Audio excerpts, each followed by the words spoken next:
Some stories refuse to die. They survive empires, outlast languages, and drift across continents like restless spirits. Atlantis is one of them, a city said to have risen in brilliance and drowned in a single night. A place of impossible technology, immense wealth, and mysterious downfall. And perhaps the most haunting part is this.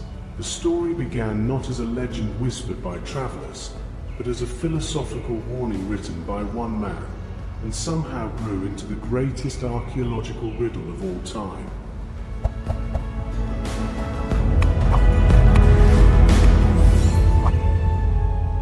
The tale first appeared in the writings of Plato, who described a mighty island civilization beyond the Pillars of Heracles. He said it was wealthy, powerful, and proud, so proud that the gods punished it with storms, earthquakes, and waves that swallowed it whole. For centuries, scholars treated this as allegory, a moral lesson carved into narrative.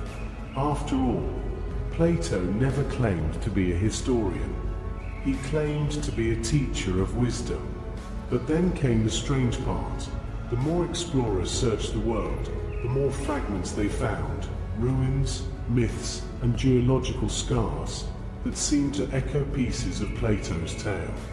The question that has fascinated humanity for over 2,000 years is not just whether Atlantis existed. It's why the story refuses to let go. The first major clue comes from Plato's description of Atlantis as a naval superpower. He said it commanded an advanced fleet capable of crossing oceans, a detail dismissed for centuries, until archaeologists discovered evidence that Bronze Age civilizations were far more connected than once believed. Ships traveled vast distances, trading metal, ivory, spices, and ideas. Cultures influenced one another more deeply than we ever imagined. The thought of a maritime kingdom dominating trade routes suddenly didn't seem so impossible. Then there's the structure of Atlantis, concentric rings of land and water. For ages, this design seemed fantastical, until researchers compared it with ancient harbor cities in the Mediterranean, many of which used circular basins, artificial canals, and lead defenses. Even more intriguing are satellite images showing circular geological formations in regions that were once coastal, sparking speculation that nature may have shaped the land in ways that inspired the legend. But perhaps the most chilling aspect is the manner of Atlantis' destruction.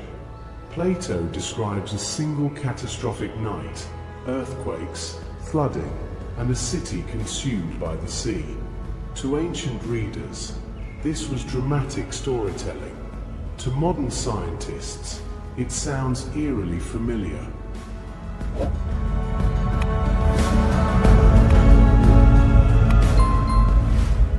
Throughout history, entire civilizations have been erased by sudden disasters. The volcanic eruption of Thera obliterated the Minoan Empire's heartland in an explosion greater than Krakatoa. The city of Helike in Greece, another thriving coastal settlement, collapsed into the sea overnight after an earthquake, taking its temples, homes, and thousands of inhabitants. Eyewitness accounts described the ground rippling like fabric before sinking. When divers eventually found Helike centuries later, it lay perfectly preserved beneath layers of sediment. A city destroyed in a single night by natural catastrophe is not fantasy. It is a pattern. Some researchers argue Atlantis may have been a memory, distorted, exaggerated, but rooted in real disaster. The Minoans, with their palace complexes, advanced plumbing, and immense naval power, fit astonishingly well with Plato's description. Their sudden collapse aligns with a catastrophic eruption, tsunami, and economic unraveling. To many historians, the Minoans are the strongest candidate for the truth behind Atlantis. Yet others claim this explanation feels too convenient, too simple to account for the myth's enduring power. After all, Atlantis is described not just as a city, but as a world, a civilization of extraordinary achievement. Plato's account includes metals unknown to Greek culture, temples plated in gleaming alloys, and engineering feats that sound centuries ahead of their time.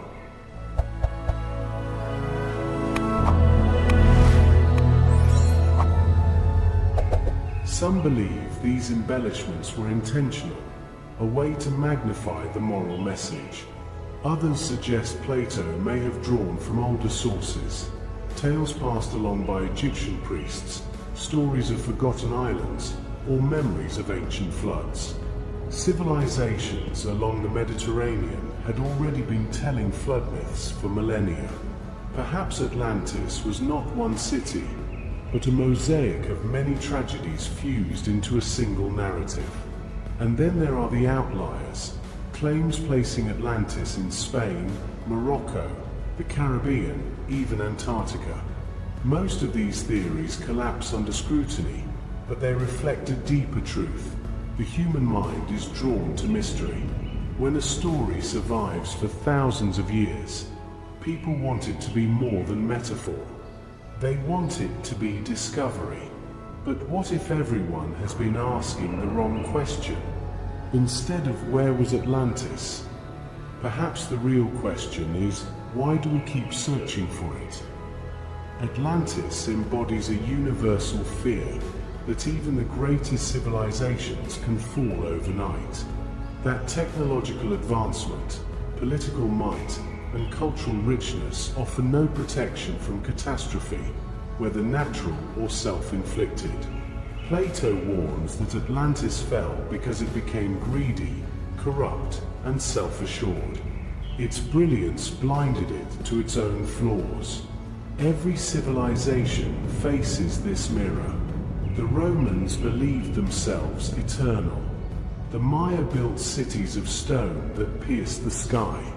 The Khmer Empire constructed temples on a scale meant for gods. The Mesopotamians raised cities along fertile rivers they believed would never fail.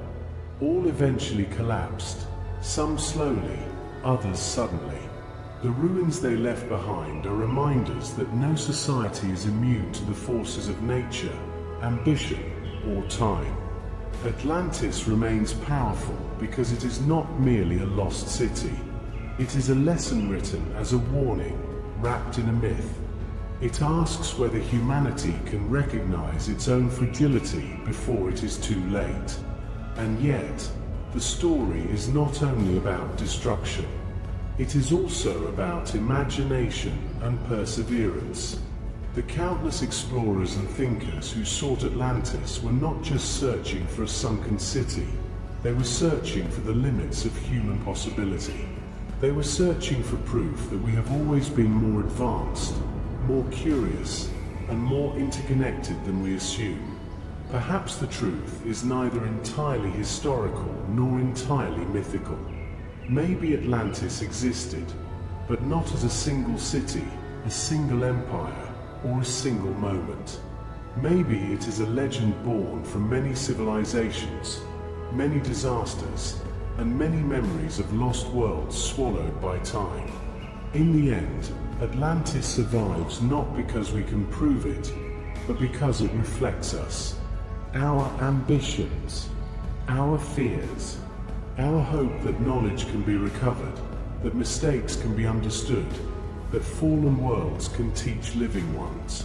If Atlantis truly vanished overnight, its greatest legacy is that it continues to rise again, every time someone wonders what really happened, and every time a new generation searches for answers beneath the waves.